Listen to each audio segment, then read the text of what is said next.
Aba, dumating na pala ang aking parcel, ang aking order. Kaya susupresahin natin ang nanay nyo at sana'y kahit papano'y ma-appreciate niya itong maliit na bagay na iririgalo natin sa kanya.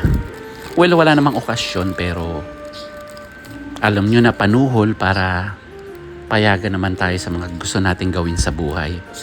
Hindi yung laging nakasimangot, nakasimalmal. Lalo-lalo na pagka tayo'y kumakanta. So i-check natin guys kung tunay. Mahirap na ngayon, napakadami ng peke. Hindi nga natin alam, baka yung mga nakapaligid sa atin. Tinitira tayo ng patalikod, kaya you better be aware.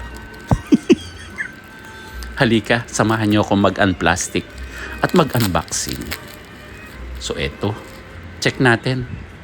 Pero subok na naman tong ino-orderan ko. Mukhang maayos naman ang kanyang packaging. Halika, pintahan natin. Medyo hindi naman kamahalan tong alahas na to pero mahal. Ayan guys, naku, napakaganda. Paniguradong mapapalundag na naman ang nanay niyo sa tuwa. At paniguradong 1 linggo na naman na tayong lilingkisin nun. At 1 linggo rin sigurong mabait sa atin. So next week, maghahanap na naman ng gusto. Ayan guys, naku, bagay na bagay sa leeg to ng ating nanay. Bagay na bagay sa leeg ng nanay niyo. Kaya guys, kahit walang okasyon, basta kahit hindi sa material na bagay, iparamdam natin na mahal natin ang ating mga mahal sa buhay.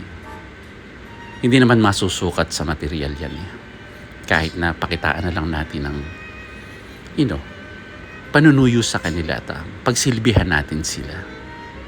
Doon lang, malaking bagay na yun. Kaya guys, magkano kaya masasanla to? Pwede rin pagka nagipit. Bye bye guys!